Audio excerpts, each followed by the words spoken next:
Hello friends, आप सभी का स्वागत है Sarvan lecturer e learning programme में। मैं मिलिंद मिश्रा आज आपको सामाजिक विज्ञान के महत्वपूर्ण प्रश्नों के बारे में बताने वाला हूँ। कक्षा 10 के सामाजिक विज्ञान सोशल साइंस के महत्वपूर्ण मोस्ट इम्पोर्टेंट क्वेश्चन के बारे में बताने वाला हूँ। यदि आप ये वीडियो हमारा पूरा देख लेते हैं तो आपके 20 अंक क्लियर हो जाएंगे। बोर्ड परीक्षा में कितने 20 अंक क्लियर हो जाएंगे ये आप मान लीजिए। आज मान लीजिए, जान लीजिए। आज मैं आपको 30 प्रश्न बताऊंगा अपने इस वीडियो में, और यदि आप इस 30 प्रश्नों को याद कर लेते हैं तो आपके बोर्ड एग्जाम में 20 अंक क्लियर हो जाते हैं। ये आप लिख कर ले लीजिए। अगर नहीं होंगे तो फिर बताना बोर्ड परीक्षा के बाद, तब मैं बताऊंगा आपको। ओके, तो सामाजिक विज्ञान कक्षा 10 के महत्वपूर्ण प्रश्न आज मैं लेकर आया हूं आपके साथ, इसलिए अच्छे से पढ़िए, ध्यान से पढ़िए, और बहुत इंपॉर्टेंट प्रश्न है इस वीडियो में। वीडियो लास्ट तक देखिए। लगभग 15 के व्यू ये वीडियो मुझे चाहता है। 15 के यानी 15,000 व्यू दीजिए इस पर, और लगभग 1 के लाइक और लगभग 500 कमेंट मुझे चाहिए इस वीडियो में आपसे, तभी मुझे संतुष्टि मिलेगी। और चलिए अब वीडियो स्टार्ट करते हैं। बहुत मुझे मन कह रहा है वीडियो स्टार्ट करने का, क्योंकि बहुत इंपॉर्टेंट प्रश्न है इसमें। चलिए देखते हैं वीडियो। अरे वीडियो स्टार्ट नहीं हुआ, ऐसा मत सोचिए। आ गया है आपके सामने बहुविकल्पीय प्रश्न, और आज मिलिंद मिश्रा करेंगे शुरुआत सामाजिक विज्ञान के टॉप 30 क्वेश्चंस। इन्हें आप याद कर लीजिए, 20 अंक ले जाइए बोर्ड परीक्षा से। तो चलिए शुरू करते हैं वीडियो। किस बार की देर, अच्छे काम में देरी ही क्यों। चलिए देखते हैं। पहला प्रश्न आ गया है आपके सामने कि जर्मनी के एकीकरण की आधारशिला किसने तैयार की। पहला प्रश्न आपके सामने है। सोचकर घबराइए मत, मैं बता रहा हूँ। मिलिंद सर है ना, सिर्फ सरवन लेक्चरर यूट्यूब चैनल पर ऐसी शिक्षा दी जाएगी आपको कि आप कभी भूल नहीं पाएंगे, और आपके बोर्ड परीक्षा में 85% से ऊपर मार्क्स आने पक्के हैं यदि आप हमारे सारे वीडियो को देखते हैं। इसलिए जल्दी से कमेंट मारिए और लाइक कीजिए। इसी वक्त कीजिए, मैं इंतजार कर रहा हूं, तभी स्टार्ट करूंगा। लाइक करो, पहले करो। किया? तो चलिए वीडियो स्टार्ट करते हैं कि जर्मनी के एकीकरण की आधारशिला किसने तैयार की। तो भैया ध्यान से पढ़े होगी तो आपको आता होगा ऐसा। अगर नहीं पढ़े हो 1 साल तो नहीं आता होगा, लेकिन मैं बता देता हूं, अगर आपने इसे तैयार कर दिया तो आपका बेड़ा पार हो जाएगा। तो चलिए देखते हैं। विलियम प्रथम, बिस्मार्क, नेपोलियन बोनापार्ट और नेपोलियन तृतीय। तो कौन है? आप जानते हैं? नहीं जानते? अगर जानते हैं तो कमेंट बॉक्स में लिख दीजिए और कह दीजिए कि सर आप अच्छा पढ़ाते हैं, नहीं अच्छा पढ़ाते हैं। जो आपको बताना है बता दीजिए, क्योंकि जब तक आप बताएंगे नहीं कि ये वीडियो आपको कैसा लगा, मैं अगला वीडियो बनाऊंगा ही नहीं। इसलिए जल्दी से लिखिए आपको ये वीडियो कैसा लगा। तो चलिए देखते हैं कि नेपोलियन बोनापार्ट हैं जिन्होंने जर्मनी के एकीकरण की आधारशिला तैयार की। आपका ऑप्शन सी यानी ग सही होगा। फ्री माइंड होकर पढ़िए। नेक्स्ट क्वेश्चन आपके सामने आ रहा है कि फ्रांस की क्रांति का अग्रदूत किसे कहा जाता है। दूसरा नंबर प्रश्न है। 30 प्रश्न ऐसे हैं, वीडियो लास्ट तक देखिए और लाइक इसी वक्त कर दीजिए। मैं इंतजार कर रहा हूं, तब नेक्स्ट क्वेश्चन आपको बताऊंगा। जल्दी से लाइक कीजिए। और फ्रांस की क्रांति का अग्रदूत किसे कहा जाता है, इसे पूछा गया है। पहला ऑप्शन है का कि नेपोलियन, दूसरा है रूसो, तीसरा है दिदरो और चौथा है वॉल्टेयर। तो कौन सा ऑप्शन सही है? जिन्होंने पढ़ा होगा वो जानते होंगे, लेकिन मैं सभी विद्यार्थियों को बता देता हूं कि रूसो हैं। ऑप्शन नंबर बी यानी कि ऑप्शन खा आपका एकदम राइट है। चलिए नेक्स्ट प्रश्न है कि बिस्मार्क जर्मनी का चांसलर कब बना। नेक्स्ट प्रश्न है बिस्मार्क जर्मनी का चांसलर कब बना। पहला ऑप्शन है 1848, दूसरा है 1856, तीसरा है 1860 और चौथा है 1862। तो सभी के मन में ये प्रश्न उठ रहा होगा कि कौन सा है, लेकिन मैं बता देता हूं कि इसका ऑप्शन नंबर घ सही है। 1862 में बिस्मार्क जर्मनी का चांसलर बना। चलिए और भी कई प्रश्न है, वीडियो लास्ट तक देखिए। चलते हैं अगले प्रश्नों पर। अगला प्रश्न आपके सामने यूं पेश हुआ। देख लीजिए कि इटली का एकीकरण कब पूरा हुआ। सबके मन में ख्याल आ रहा है, कई लोग कह रहे हैं नहीं 1873, लेकिन कई कह रहे हैं कि 1889, लेकिन जो पढ़े हुए हैं वो कह रहे हैं 1871। तो उनका बिल्कुल राइट है। जिन्होंने सोचा है 1871 उनका 100% राइट है। यानी इटली का एकीकरण कब पूरा हुआ? 1871 ईस्वी में। जर्मनी के एकीकरण के पश्चात अगला प्रश्न आ गया है कि जर्मनी के एकीकरण के पश्चात चांसलर कौन बना। तो पहला ऑप्शन है बिस्मार्क, दूसरा है मेटरनिक, तीसरा है नेपोलियन तृतीय, चौथा है फ्रेडरिक जॉर्ज। तो जिनके मन में ये ख्याल आ रहा है कि बिस्मार्क सही होंगे तो एकदम राइट है, इसका ऑप्शन ये सही होगा, पहला ऑप्शन इसका सही है। नेक्स्ट क्वेश्चन आपके सामने आ गया है, उसे देखिए कि जर्मनी का एकीकरण कब पूरा हुआ। अब कई लोग सामंजस्य में पड़ गए कि इटली का तो जानते से 1871, लेकिन जर्मनी का कब हुआ। दिक्कत ना कीजिए क्योंकि जर्मनी का भी 1871 में हुआ है। और जिन भाइयों ने, जिन स्टूडेंट्स ने ये सोचा है कि इसका ऑप्शन डी सही होगा यानी घ नंबर, तो एकदम राइट है, वो इनका ऑप्शन डी सही होगा। चलिए नेक्स्ट क्वेश्चन आ गया है कि जुरिच की संधि कब हुई। तो जुरिच की संधि कब हुई? 1851 ईस्वी में। ऑप्शन ए का ऑप्शन है 1851, दूसरा है 1854, तीसरा है 1856 और चौथा है 1859।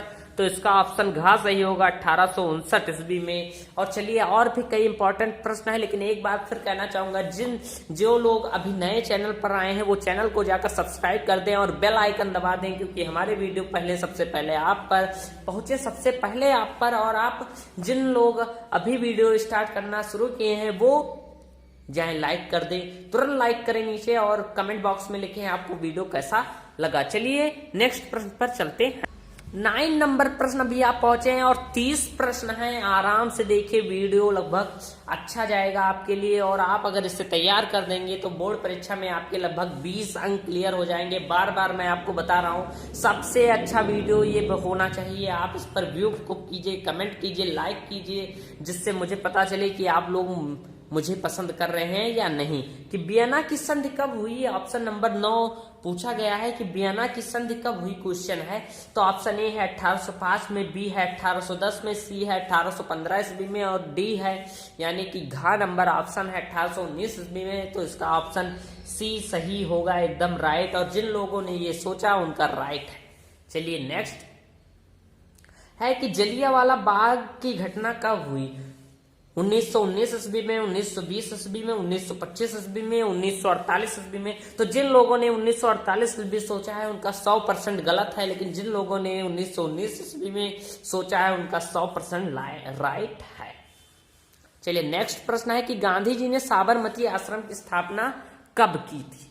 अब चलिए इसके ऑप्शन को देख लेते हैं। तो ऑप्शन है कि ऑप्शन का है कि 1914 ईस्वी में, खा है 1916 ईस्वी में, गा है 1918 ईस्वी में, घा है 1119 ईस्वी में। तो जो लोग सोच रहे हैं 1119 ईस्वी में उनका 100% रॉन्ग है, लेकिन जो लोग सोच रहे हैं 1916 ईस्वी में उनका 100% राइट है। चलिए नेक्स्ट क्वेश्चन मैं थोड़ा मजाक के साथ आपको पढ़ा रहा हूं, जिससे आपको बोरिंग ना लगे। एकदम फ्री माइंड होकर पढ़िए, आपको बहुत जल्दी याद हो जाएगा। अगर आप खुश होकर किसी चीज को याद करते हैं तो आपको तुरंत याद हो जाती है, और यदि आप दुख होकर उसे कुछ चीज याद करते हैं तो आपको नहीं याद होती। यही कारण है कि जब माइंड फ्रेश रहती है तो आपको हर बातें याद रह जाती हैं, और अगर नहीं रहती तो भूल जाते हैं आप। इसलिए मैं आज माइंड फ्रेश होकर आपको पढ़ा रहा हूं। चलिए नेक्स्ट प्रश्न है कि रॉलेट एक्ट कब पारित हुआ? तो रॉलेट एक्ट वर्ष ऑप्शन है 1918 ईस्वी में, खा ऑप्शन है 1919 ईस्वी में, गा ऑप्शन है 1920 ईस्वी में, घा है 1914 में। तो इसका ऑप्शन खा सही होगा, एकदम राइट। चलिए अब नेक्स्ट और भी प्रश्न है, उन्हें देखते हैं। अगला प्रश्न आपके सामने आ गया है कि भारत माता की पहली तस्वीर किसने बनाई? एकदम फ्री होकर पढ़िए। और जिन प्रश्नों को आज मैं आपको बता रहा हूं इसे मैंने बहुत ही ढूंढा है, और जितने प्रश्न ये बहुत महत्वपूर्ण है, इसके प्रत्येक प्रश्न बहुत महत्वपूर्ण है, इसलिए इसे ध्यान से पढ़िए, आपके अंक अच्छे आएंगे। और चलिए देखते हैं भारत माता की पहली तस्वीर किसने बनाई थी। कई लोगों के मन में ख्याल उत्पन्न हो रहा होगा कि रविंद्रनाथ टैगोर है, रविंद्रनाथ टैगोर है, तो पक्का रविंद्रनाथ टैगोर ने बनाई होगी, लेकिन ऐसा सोचना गलत है। कभी आप इस तरह ना सोचिए कि रविंद्रनाथ टैगोर नाम दे दिया और रविंद्रनाथ टैगोर नाम दे दिया तो आप सोच रहे हैं कि रविंद्रनाथ तो किसी का नाम नहीं था तो रविंद्रनाथ सही होंगे, लेकिन ये गलत है। इसका ऑप्शन नंबर सी यानी कि गा सही होगा। बंकिम चंद्र चट्टोपाध्याय ने भारत माता की पहली तस्वीर बनाई थी। चलिए नेक्स्ट क्वेश्चन है कि जलियांवाला बाग में गोली चलाने की का आज्ञा किसने दी? तो जलियांवाला बाग में गोली चलाने की आज्ञा ऑप्शन का है जनरल डायर, खा है लॉर्ड रिपन, गा है जनरल विलियम, घा है सर एडवर्ड। तो इसमें ऑप्शन नंबर का सही होगा जनरल डायर। ये तो सभी जानते होंगे, बचपन से आपने सुनते आए हैं, तो ये आपको जानते होंगे, या आपने कई देशभक्त फिल्म भी देखी होगी, तो उसमें जनरल डायर आप जानते होंगे, क्योंकि बचपन से इसे सभी जानते हैं। मैं भी बहुत दिनों से जानता हूं कि जलियांवाला बाग गोली में चलाने की आज्ञा जनरल डायर ने की थी। तो और अगला प्रश्न आ गया है कि क्रिप्स भारत कब आया। ये भी बहुत इंपॉर्टेंट प्रश्न है। तो इसका ऑप्शन ए है 1940, बी है यानी कि खा ऑप्शन है 1941, गा ऑप्शन है 1942 और घा ऑप्शन है 1944। तो इसका ऑप्शन नंबर का सही होगा 1940 ईस्वी में क्रिप्स भारत आया। अब भारत छोड़ो आंदोलन कब शुरू हुआ, तो कई लोग सोच रहे होंगे कि भारत छोड़ो आंदोलन 1942 ईस्वी में शुरू हुआ। तो ये एकदम राइट है। जो लोग सोच रहे हैं 1942 में शुरू हुआ, उनका एकदम राइट है, 100% राइट है। तो चलिए अब नेक्स्ट क्वेश्चन चलते हैं, और भी आगे कई प्रश्न हैं। अगला प्रश्न आ गया है, बहुत इंपॉर्टेंट प्रश्न है कि महात्मा गांधी की दांडी यात्रा कहां से प्रारंभ हुई। ऑप्शन का है दिल्ली, खा है मद्रास, गा है नागपुर, घा है सेवाग्राम। तो इसका ऑप्शन नंबर घा सही होगा, सेवाग्राम से प्रारंभ हुई थी दांडी यात्रा महात्मा गांधी की। चलिए अब नेक्स्ट प्रश्न है कि असहयोग खिलाफत आंदोलन कब शुरू हुआ। ये बहुत इंपॉर्टेंट है तथा एग्जाम में कई बार पूछा जा चुका है, इसलिए इसे आप याद कर लीजिएगा। मैं ये भी बताते चलता हूँ साथ साथ में कि कौन सा प्रश्न ज्यादा महत्वपूर्ण है, उसे भी हाईलाइट कर देता हूँ और आप इसे पढ़ लीजिए। और वो वीडियो लास्ट तक देखिए, और जो अभी आए हैं वो लाइक करें, जाकर तुरंत लाइक करें, तब मैं पढ़ाना शुरू करूंगा। जाइए लाइक कीजिए और कमेंट कीजिए, एक कमेंट कीजिए, लाइक कीजिए और बताइए कि ये वीडियो आपको कैसा लगा। अब असहयोग खिलाफत आंदोलन कब शुरू हुआ। का ऑप्शन है 1919, खा है 1920, गा है 1921 और घा है 1922। तो इसका ऑप्शन नंबर गा सही होगा, एकदम 100% राइट। मानव अधिकार दिवस किस दिन मनाया जाता है। तो इसके ऑप्शन 4 दिए हुए हैं, 10 जनवरी, 10 अगस्त, 10 दिसंबर, 10 जुलाई। तो 10-10 सभी ऑप्शन है, कंफ्यूजन के लिए 100% है, लेकिन इसमें कई स्टूडेंट कंफ्यूज हो जाते हैं कि कौन सा होगा, क्योंकि 10 ही याद करे रहते हैं, और जब 10 जनवरी, 10 अगस्त इस तरह के ऑप्शन आ जाते हैं तो कंफ्यूजन हो जाती है, सबको हो जाती है। तो चलिए देखते हैं, इसका ऑप्शन नंबर गा सही होगा, 10 दिसंबर। नेक्स्ट प्रश्न आ गया है कि विश्व व्यापार संगठन की स्थापना कब हुई। पहला ऑप्शन है 1995, दूसरा है 1997, तीसरा है 1999 और चौथा है 2000 ईस्वी में। तो इसका ऑप्शन कौन सा सही होगा, 1995। चलिए अब नेक्स्ट और भी बहुत क्वेश्चन है, अभी तो 20 हुए हैं, 10 क्वेश्चन और बाकी हैं। और अगला प्रश्न आपके सामने आ गया है कि वह संक्रामक बीमारी जो यूरोपीय लोगों के साथ दक्षिण अमेरिका में पहुंची, तो वह कौन सी संक्रामक बीमारी थी जो यूरोपीय लोगों के साथ दक्षिण अमेरिका में पहुंची। तो जो लोग पढ़े होंगे, जो विद्यार्थी, उनको आता होगा, लेकिन जिनके मन में ये ख्याल आ रहा है कि हो सकता है चेचक सही हो, तो उनका 100% राइट है कि चेचक ही है। चेचक ही ऐसी बीमारी थी जो संक्रामक बीमारी थी जो यूरोपीय लोगों के साथ अमेरिका में पहुंची थी। जिन लोगों ने इसका चैप्टर पढ़ा है उन्हें आता होगा। चलिए नेक्स्ट प्रश्न है कि आर्थिक महामंदी का सर्वाधिक प्रभाव किस औद्योगिक देश में पड़ा। तो जो लोग जर्मनी सोच रहे हैं उनका 100% गलत है, लेकिन जो लोग अमेरिका सोच रहे हैं उनका 100% राइट है। चलिए नेक्स्ट क्वेश्चन आ गया है कि आर्थिक महामंदी की शुरुआत किस वर्ष हुई थी। आर्थिक महामंदी की शुरुआत किस वर्ष हुई थी। ऑप्शन ए है 1930, बी है यानी ऑप्शन नंबर खा है 1931, सी है 1929 और 1932। तो इसका ऑप्शन नंबर गा सही है, 1929। चलिए अब नेक्स्ट और भी कई प्रश्न उन्हें देखते हैं। चलिए अगला प्रश्न आ गया है कि अमेरिका के किस क्षेत्र को सोने का शहर कहा जाता है। पहला है बाल्टीमोर, दूसरा है न्यू जर्सी, तीसरा न्यूयॉर्क और चौथा है एल डोराडो। इसमें ध्यान दीजिएगा, इसमें जितने शहर है ये सब अमेरिका के हैं, ये ना सोचे कि अमेरिका के नहीं है।